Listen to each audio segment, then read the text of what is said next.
कक्षा 9वीं के विद्यार्थियों को इस वीडियो में प्रश्नावली 13.3 के प्रश्नों को बताने जा रहा हूं। तो चलो दिखाता हूं मैं आपको प्रश्नावली 13.3 के प्रश्नों को। तो देखो ये रहा 13.3 का पहला प्रश्न।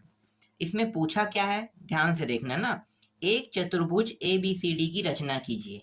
ठीक है, इससे पहले वाले प्रश्न में हमने प्रश्नावली में हम लोगों ने क्या सीखा कि एक चतुर्भुज की रचना करना है, लेकिन इसमें क्या है, त्रिभुज की भी रचना करना है। मतलब साथ साथ दो चीजों की रचना करना है एक ही आकृति से।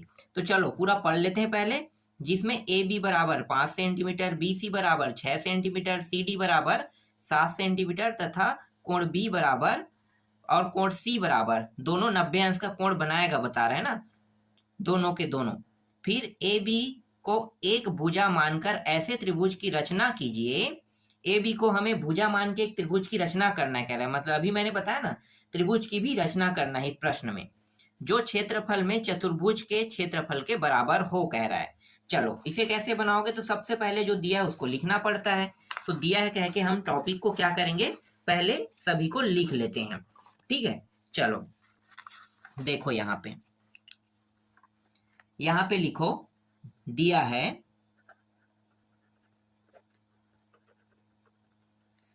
दिया है चतुर्भुज ABCD, क्योंकि इसकी रचना करना है। तो ABCD में रचना कैसे करना है, AB बराबर प्रश्न में दिया हुआ है 5 सेंटीमीटर। ठीक है, AB बराबर 5 सेंटीमीटर दिया हुआ है। BC बराबर दिया हुआ है 6 सेंटीमीटर। ठीक है, BC बराबर 6 सेंटीमीटर। इसी तरह से कोण B और कोण C दोनों के बराबर क्या है, 90 अंश का कोण। मतलब कोण B भी 90 अंश का कोण बना रहा है और कोण C भी 90 अंश का कोण बना रहा है। ठीक है, और क्या दिया हुआ है, और दिया है CD, दिया है CD बराबर 7 सेंटीमीटर। इस तरह से दिया हुआ है। नीचे में क्या लिखना है आपको, रचना करना है। ठीक है, रचना करना है। तो मुख्यतः हम दो चीजों की रचना करेंगे। पहला क्या है, पहला एक चतुर्भुज है ABCD। ठीक है, इसकी रचना करना है, क्योंकि यहाँ पे ABCD एक चतुर्भुज की तो है। ठीक है, लेकिन त्रिभुज में किस त्रिभुज की रचना करना है इसे अभी तक हमें पता नहीं चला है। तो अभी इसके लिए मैं क्या करता हूँ, इसे मैं छोड़ देता हूँ। ठीक है, अंत में मैं क्या करूंगा, उस त्रिभुज को लिख लूंगा यहाँ पे।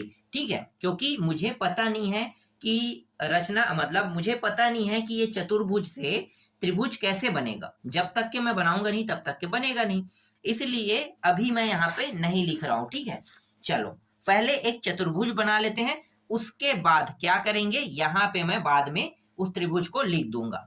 ठीक है, तो यहाँ पे सबसे पहले क्या करना है, आपको यहाँ पे लिखना है रचना करना है। रचना करना तो हो गया, रचना के पद लिखना है।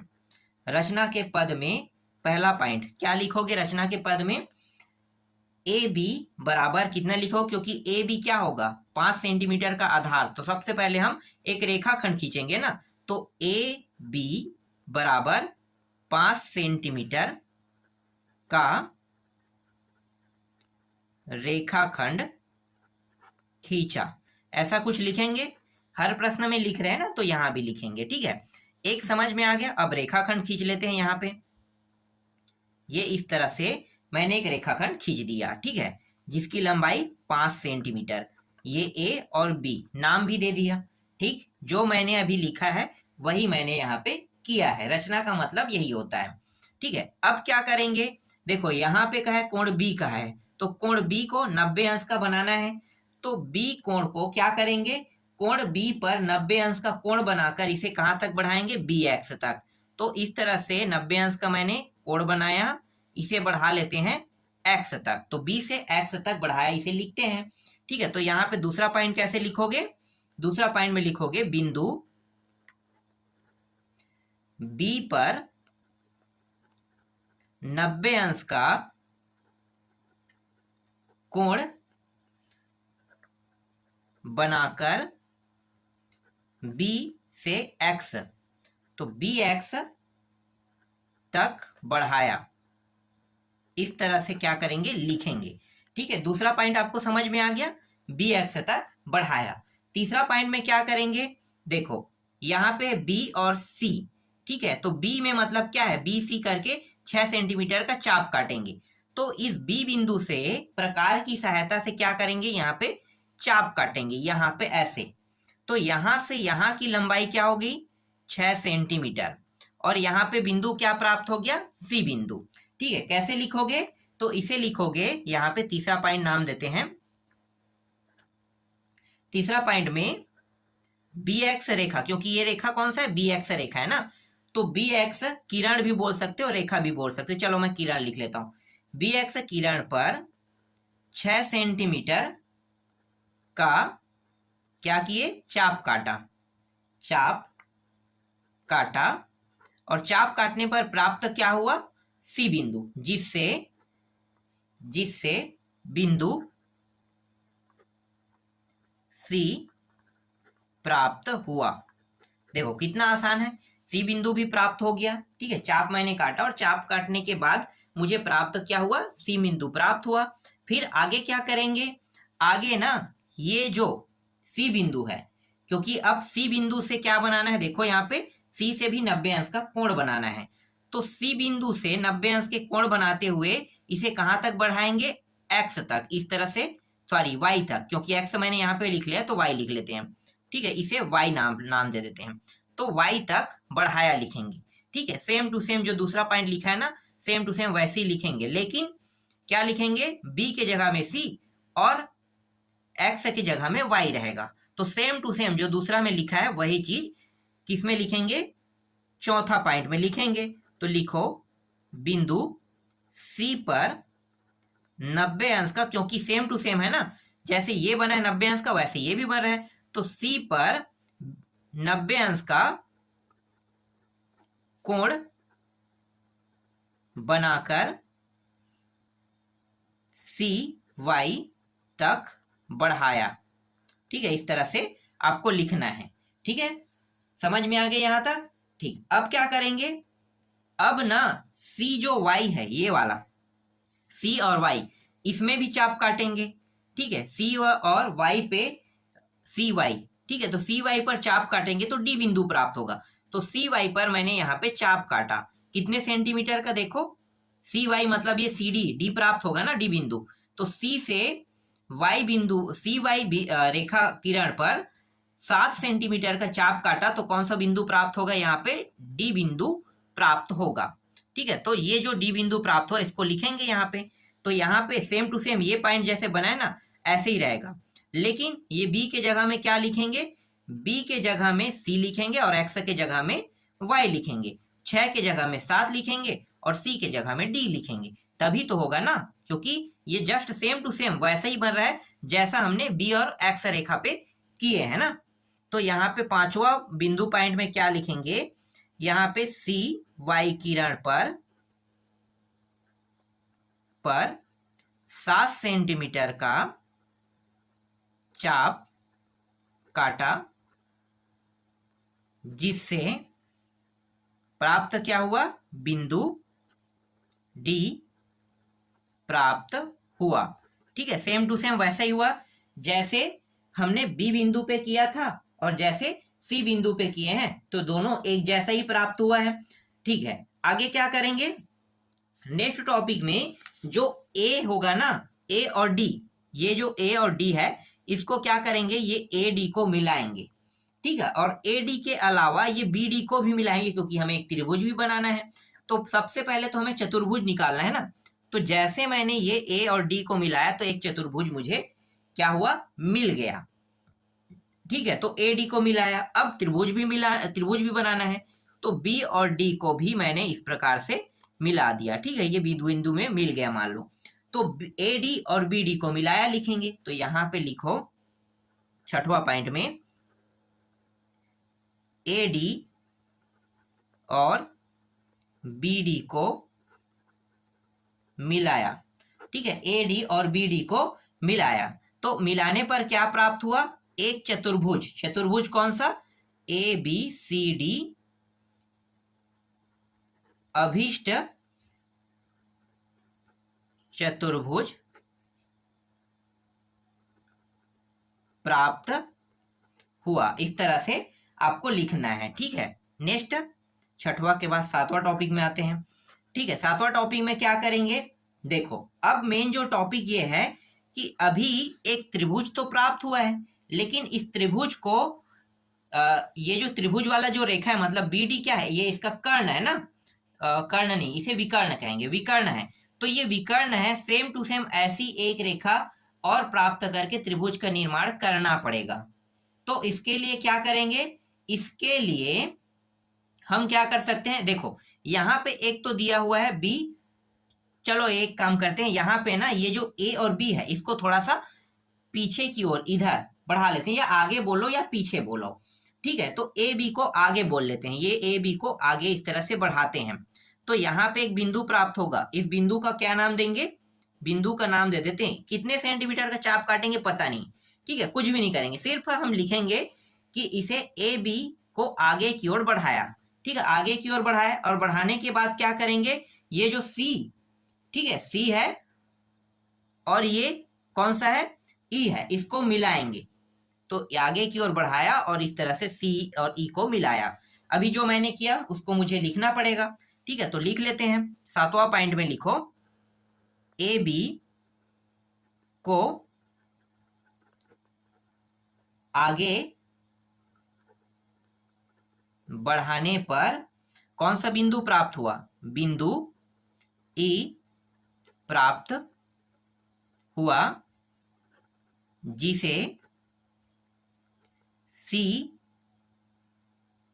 और नहीं, बस इतना लिखो। ठीक है, ये हो गया। और आठवां पॉइंट में लिखो, सी और ई को मिलाया। ठीक है, मिलाया, तो इससे क्या प्राप्त हुआ, देखो ये जैसा दिखाई दे रहा है वैसा ये भी जा रहा है। ठीक है, तो ये दोनों एक दूसरे के क्या हो गए, समांतर। तो एक समांतर रेखा हमें प्राप्त हुआ।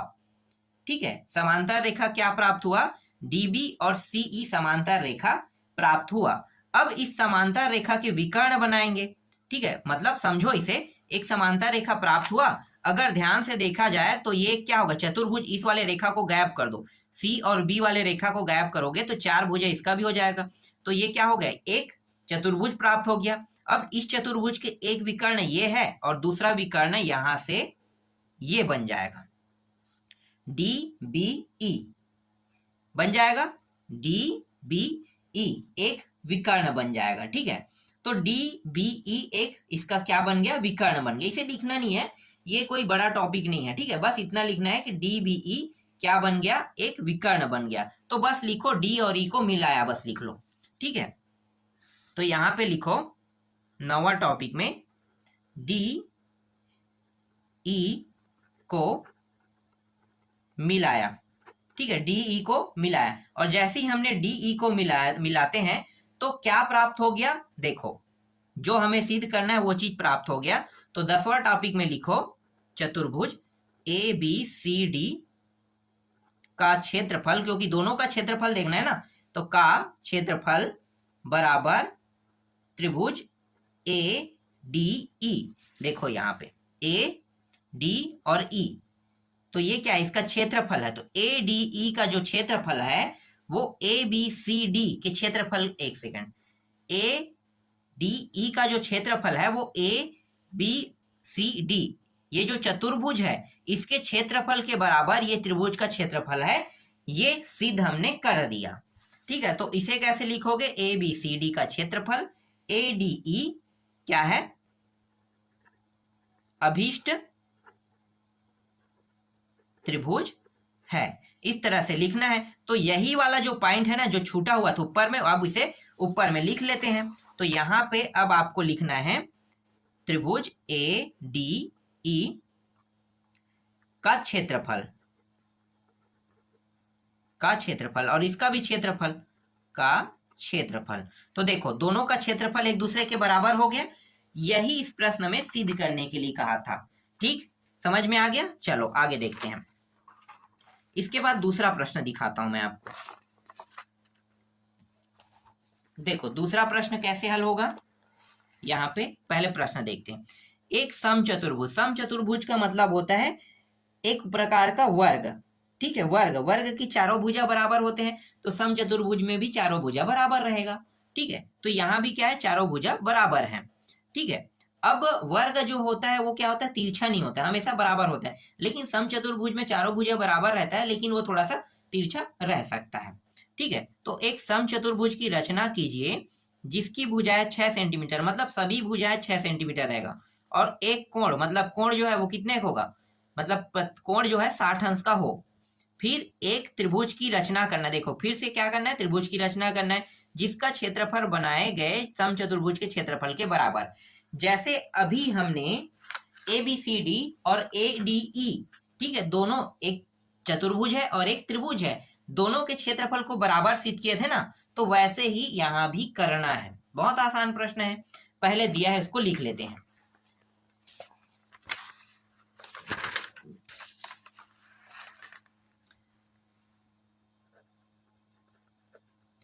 दिया है एक चतुर्भुज पहले बनाएंगे ना, तो चतुर्भुज को PQRS नाम दे देते हैं, और क्या रहेगा, समचतुर्भुज, समचतुर्भुज नाम का नाम दे देते हैं। ठीक है, ये है जिसमें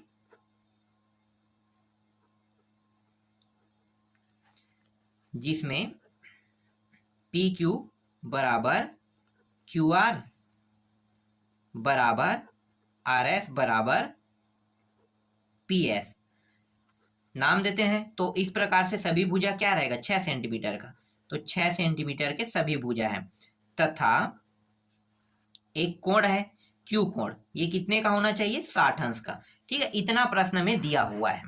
अब रचना करनी है, लिखना है, रचना करनी है या करना है, तो रचना करना है। सबसे पहले एक चतुर्भुज को लिख लेते हैं PQRS, ठीक है, का क्षेत्रफल बराबर त्रिभुज का भी क्षेत्रफल करेंगे। ठीक है, तो मैं मात्र यहाँ पे का क्षेत्रफल लिख लेता हूं। कौन सा त्रिभुज प्राप्त होगा मुझे पता नहीं है अभी। ठीक है, क्योंकि चतुर्भुज पता है कि चतुर्भुज मैं बना रहा हूं, तो PQRS नाम का एक चतुर्भुज तो बनाऊंगा, लेकिन इस चतुर्भुज के बराबर त्रिभुज को बराबर सिद्ध करना है, तो वो कौन सा त्रिभुज रहेगा वो मैं लास्ट में लिखूंगा। ठीक है, इतना करके आपको छोड़ देना है। चलो मैं अब आपको बताता हूं। ठीक है, अब यहाँ पे लिखोगे रचना के पद। रचना के पद पहला क्या रहेगा, रचना के पद में सबसे पहले तो एक रेखाखंड खींचेंगे, तो ये PQ को क्या मान लोगे, रेखाखंड। ठीक है, तो यहां पे लिखो PQ बराबर 6 सेंटीमीटर का रेखाखंड क्या किए, खींचा। ठीक है, सबसे पहले तो यही कर रहे हैं। तो चलो अब मैं यहाँ पे एक रेखाखंड खींचता हूं, नहीं यहाँ पे खींच लेते हैं, थोड़ा सा और नीचे यहाँ पे। ठीक है, ये मैंने क्या किया, एक रेखाखंड खींचा, यहाँ पे इसको P और इस वाले बिंदु को Q, और ये कितने सेंटीमीटर का है, 6 सेंटीमीटर का। ठीक है, 6 सेंटीमीटर का मैंने एक रेखाखंड खींचा। दूसरा क्या करेंगे, 6 सेंटीमीटर का रेखाखंड खींचने के बाद ये जो Q बिंदु है ना, इससे कितने अंश का कोण बनाएंगे, देखो ना यहाँ पे Q बिंदु से 60 अंश का, तो Q बिंदु से मैं क्या कर रहा हूँ, यहाँ पे 60 अंश का कोण बना रहा हूँ। ठीक है, तो इस तरह से ये 60 अंश का कोण इस तरह से थोड़ा तिरछा जाएगा, क्योंकि ये झुका हुआ रहता है। ठीक है, न्यून कोण रहता है। तो P से कहां तक मैंने बढ़ा लिया, X तक की। ठीक है, P से X तक बढ़ाया, तो इसे मैं कैसे लिखूंगा, इसे मैं लिखूंगा यहाँ पे दूसरा बिंदु पॉइंट में मैं लिखूंगा बिंदु, ठीक है, बिंदु Q पर 60 अंश का कोण बनाया,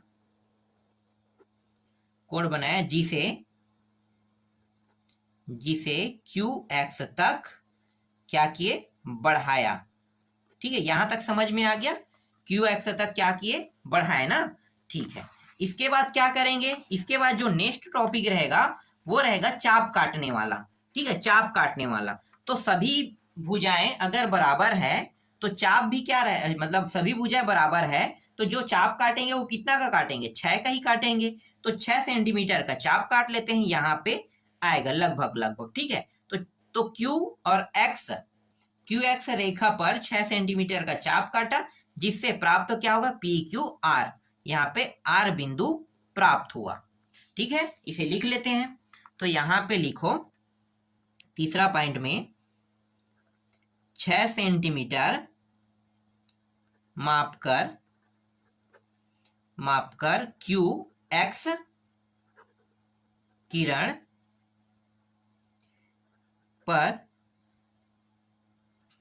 चाप काटा, जिससे आर बिंदु प्राप्त हुआ। ठीक है, जिससे बिंदु क्या प्राप्त हुआ, आर बिंदु प्राप्त हुआ। ठीक है, यहां तक समझ में आ गया। ठीक है, आगे क्या करेंगे, आगे ये जो P है और R है, इससे इन दोनों से कितने सेंटीमीटर का चाप काटेंगे, फिर से 6। क्यों ऐसा कर रहे हैं, इसलिए क्योंकि यहां से जो यहाँ का भुजा प्राप्त होगा वो भी 6 रहेगा, और यहां से यहाँ प्राप्त होगा वो भी 6 रहेगा। तो लगभग ये यहाँ पे एक चाप कटा और यहाँ से एक ऐसे चाप कटा। देखो, तो P और R से 6-6 सेंटीमीटर का क्या किए, चाप काटे। तो कौन सा बिंदु प्राप्त हुआ, पी क्यू आर, और ये एस बिंदु प्राप्त हुआ। तो इसे कैसे लिखोगे, चौथा टॉपिक में लिखना है आपको, 6 सेंटीमीटर चाप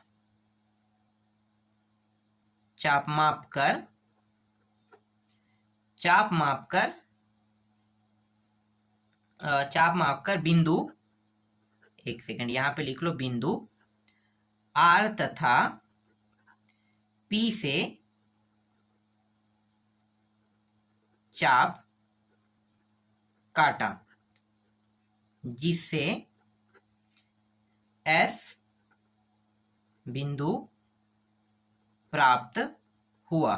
ठीक है, जिससे एस बिंदु प्राप्त हुआ। अब क्या करेंगे, मिला लेंगे। तो मिला लो अब इसे, तो पी और एस को मिलाओ, तो ये पी एस इस तरह से मिल गया, और ये आर और एस भी मिल गया। ठीक है, तो पी एस और आर एस दोनों मिल गया, तो मिलाया कह के अब लिख देते हैं यहाँ पे। तो यहाँ पे पांचवा टॉपिक में लिखेंगे, पी एस तथा आर एस को मिलाया। देखो इस तरह से मिला लिए, तो क्या प्राप्त हो गया, एक चतुर्भुज प्राप्त हुआ। तो इसे अब लिख लो, छठवा चतुर्भुज पी क्यू आर एस प्राप्त हुआ। ठीक है, एक चतुर्भुज प्राप्त हो गया। अब इस चतुर्भुज के बराबर हम क्या सिद्ध करने वाले हैं, इस चतुर्भुज के बराबर त्रिभुज को सिद्ध करने वाले हैं। ठीक है, इसका क्षेत्रफल। तो सबसे पहले इसका एक क्या करेंगे, विकर्ण। ठीक है, तो ये एस से मैंने क्या किया, एक विकर्ण रेखा खींच दिया। इसको लिखने की जरूरत नहीं है। ठीक है, एक विकर्ण रेखा मैंने खींच दिया। ठीक है, ये आपको लिखने की आवश्यकता नहीं है, ये वजूद में ही नहीं है, बस ऐसा एक कर लो। या अगर लिखना चाहते हो तो आप लिख सकते हो। चलो लिख लेते हैं, ज्यादा अच्छा रहेगा, कि जितना ज्यादा पॉइंट रहेगा उतना अच्छा रहेगा, तभी तो हम बता पाएंगे ना कि हम क्या कर रहे हैं। तो लिख लो, एस और क्यू, एस क्यू को मिलाया, लिखो ज्यादा अच्छा है, मिलाया। इस तरह से एस क्यू को मिलाया तो क्या प्राप्त हो गया भाई, एक विकर्ण प्राप्त होगा। तो एस क्यू को मिलाया, बस लिख लेते हैं। ठीक है, अब आगे क्या करेंगे, आगे ना ये जो P और Q है इसको आगे बढ़ाएंगे इधर। सेम वैसे ही हो रहा है ना जैसा इससे पहले वाला प्रश्न था। तो कौन सा बिंदु प्राप्त होगा, E बिंदु। इस तरह से इसे आगे की ओर बढ़ाएं। तो यहाँ पे लिखो P और Q को आगे की ओर बढ़ाया। सातवां के बाद आठवां पॉइंट में P Q को आगे बढ़ाया, तब E बिंदु प्राप्त हुआ। ठीक है, तब E बिंदु क्या हुआ, प्राप्त हुआ। अब क्या करेंगे, E और R को मिलाया लिखेंगे। तो E और R को इस तरह से मिला लो। तो 9वां पॉइंट में लिखो, E R को मिलाया। ठीक है, 9वां पॉइंट में क्या रहेगा, E R को, देखो ये E और R को मैंने क्या किया, मिला लिया। तो E R को मिलाया लिखेंगे। ठीक है, E R मिल गया। अब अंतिम में कौन सा बिंदु और मिलाएंगे, ये S और E को मिलाएंगे। ठीक है, जैसा इससे पहले वाले प्रश्न में किया था सेम टू सेम वैसे ही करेंगे। तो S E को भी मिलाया, लिखो यहाँ पे। 10वां पॉइंट में एस ई को मिलाया। ठीक है, इस तरह से एस ई को मिलाया। तो ये जो एस और क्यू है और आर और ई है, ये दोनों क्या है, एक दूसरे के समांतर है। ठीक है, तो एक दूसरे के समांतर लिख लो। तो यहां पे बता दो 11वां पॉइंट में एस क्यू समांतर है किसके, ई और आर के। ठीक है, इस तरह से बता देते हैं इसको भी। ठीक, यहां तक समझ में आ गया। ठीक है, अभी मैंने जो किया, ठीक है, उसमें क्या सिद्ध हुआ, अब ये सिद्ध हो चुका है। तो 12वां पॉइंट में क्या लिखूंगा, 12वां पॉइंट में मैं लिखूंगा पी क्यू। देखो यहाँ पे पी क्यू आर एस क्या है, एक चतुर्भुज है, इसका क्षेत्रफल। ठीक है, तो यहाँ पे लिखो चतुर्भुज पी क्यू आर एस का क्षेत्रफल बराबर है किसके क्षेत्रफल के, त्रिभुज पी एस ई के। ठीक है, P S E, P S ये जो ई है ना, इससे क्या बन रहा है, त्रिभुज बन रहा है। तो पी एस ई त्रिभुज के क्षेत्रफल के बराबर है। लिखो पी एस ई का क्षेत्रफल। ठीक है, ये दोनों क्या हो गए, बराबर हो गया। और यही हमें क्या करना था, सिद्ध करना था। अब यहाँ पे लिख लेते हैं कौन सा है, पी एस ई का क्षेत्रफल। ठीक है, तो इस प्रकार से ये सिद्ध हो गया। आपको समझ में आया होगा। और जो प्रश्न बचा है ना, उसको मैं आपको नेक्स्ट वीडियो में अच्छे से और समझा दूंगा।